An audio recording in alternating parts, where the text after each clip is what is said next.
if you're in the GOP, I think this runoff cycle is very interesting, and we'll get into it. Obviously, the biggest, by far, race in this cycle, I think, is the Texas Senate race, and right now it's the Texas Senate GOP race. That runoff, which John Cornyn is absolutely getting spanked in, by the way. We're gonna start with this, actually. Let me show you where we're at in terms of the polling. This is from Real Clear Politics. This isn't, so far as I'm aware, biased towards any particular person. It's an average of a bunch of different polls that have all been done by various people. University of Houston has Paxton up by 3 points. A coefficient poll has Cornyn up by 1 point. That's it. That's his only lead, and it's by 1 point. We've got a Qantas Insights poll that's got Paxton up by 8, and then another poll that's got Paxton up by 3. So he's up by an average of about 3.2 points. Ken Paxton is over John Cornyn. And I'll remind you, John Cornyn is the incumbent. That is not good for John Cornyn, I should say. If you're in the John Cornyn camp, you should be nervous. You should be. And we'll dig into that in a minute, but I don't want to let some of our other really important statewide races go untalked about, because all of these are important. Chip Roy versus Mays Middleton in the Attorney General race. It's going to be a big deal. Listen, I know Mays Middleton.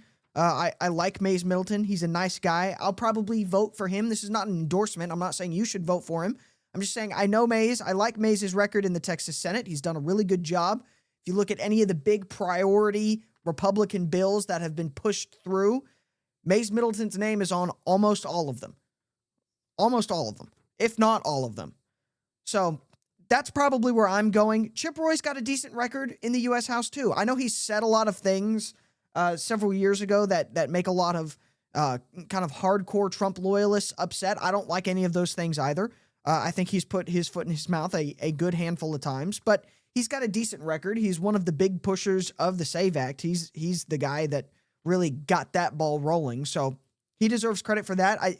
I think he would be fine as Attorney General. I think Mays Middleton would do a really good job. I think Chip Roy would probably be fine. Vote your conscience on that. I don't care. Let's see. Railroad Commissioner. I really don't know a whole lot about this race. Jim Wright is the incumbent in the GOP. He's fine, I guess. I don't know. Beau French has made a lot of people angry because he's a very aggressive person. He's very active. He got his kind of claim to fame was being the head of the Tarrant County GOP, and he built himself up a profile there, and he did it by attacking people, which is fine. There's a need for that sometimes. I think we might be in a position where we need that. I think at this point, what so much of the GOP primaries come down to is what kind of GOP do you want to have? Do you want a GOP that's just going to kind of do the bare minimum to hold the line, or do you want a GOP that's going to go on the offensive? Now, I'm not going to sit here and lecture you over which one of those is better, but I do think we are at a point right now in our modern American politics and even state politics where you have to go on the offensive. That's the situation. Sometimes it's better to just kind of hold your ground and lock in. Other times you need to go on the offensive. It is my opinion that right now the political climate, both in the state of Texas and nationally, is such that we need a GOP that will go on the offensive. That's kind of why I like Beau French. He's a very much go on the offensive guy. Now, that makes people upset. That makes people nervous. That makes people a little bit antsy. Do we want to, rock the boat? Do we want to stir the pot at all here? I think we need that. Beau French will do that. That's why I like him. I'll probably vote for him. Again, these are not endorsements. I'm just telling you what I'm going to do. Same thing with John Cornyn and Ken Paxton. I have a lot of beef, actually, with John Cornyn, but Ken Paxton really is a go-on-the-offensive guy. Look at his record as the Texas Attorney General. He is a go-on-the-offensive guy, so that's why I like him so much.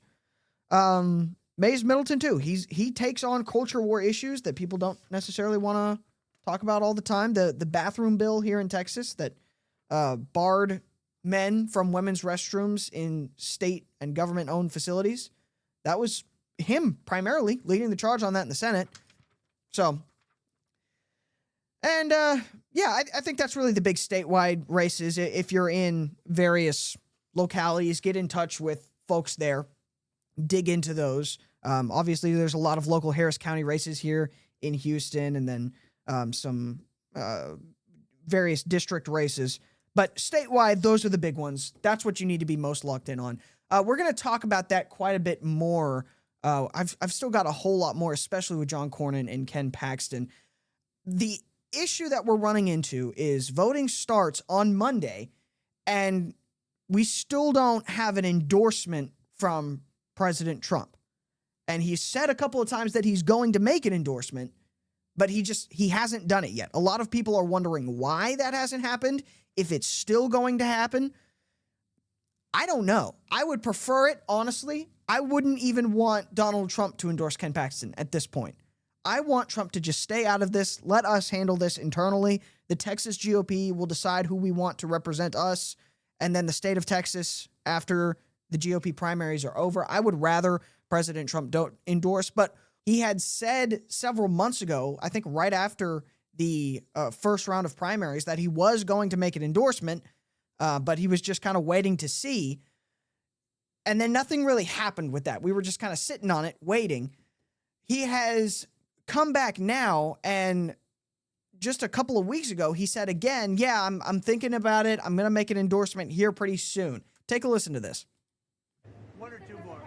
I want to look at the surface because I like the surface better than I like. You endorse either John Cornyn or Ken Paxton. I'll make a decision. Yeah, I'll make a decision. When will you make your decision? Maybe relatively soon. Would you, Mr. President, I like them on both. oil exports? Maybe relatively soon. I like them both. Now, you recall, that's what he said right after the primaries. So he hasn't changed his tune. I'll make an endorsement maybe relatively soon. That's been his consistent message. At this point, you kind of have to wonder, what is he waiting for, right? I mean, why not just come out and make an endorsement? Is it being used as leverage for something? Has he just not made up his mind? Is he hearing, conflicting messages from his political advisors? That's kind of what I'm thinking. I'm thinking he's got someone in his ear who's kind of more establishment GOP that's saying, Mr. President, you should endorse John Cornyn. And then he's looking at what kind of the grassroots folks on X, on Truth Social, wherever, he's looking at what they're saying, and they're saying, no, don't make an endorsement. And if you do, it better not be John Cornyn.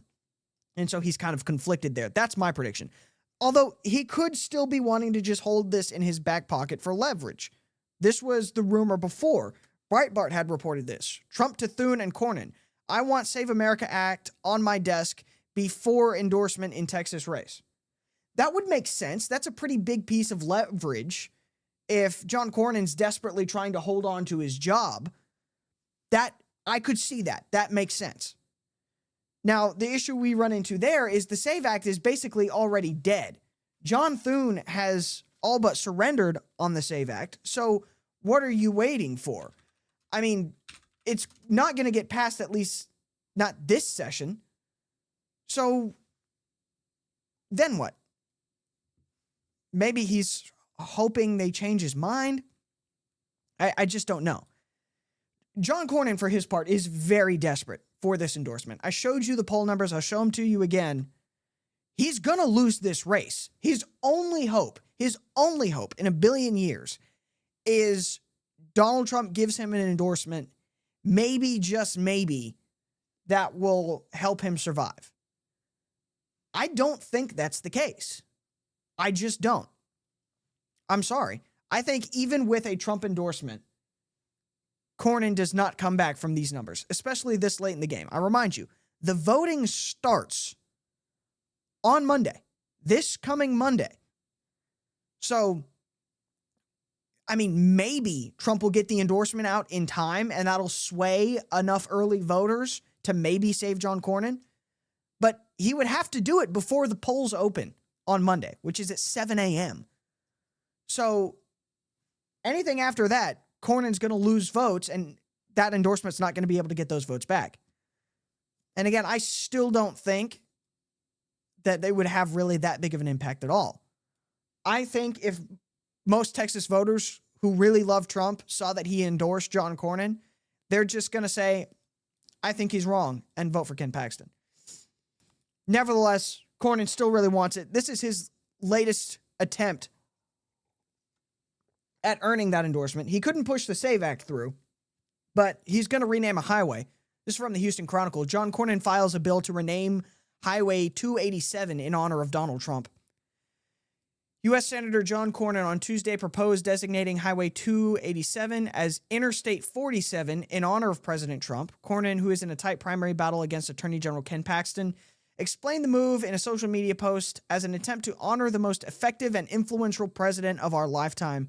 Both he and Paxton have been vying for Trump's endorsement in the lead up to their May 26 runoff.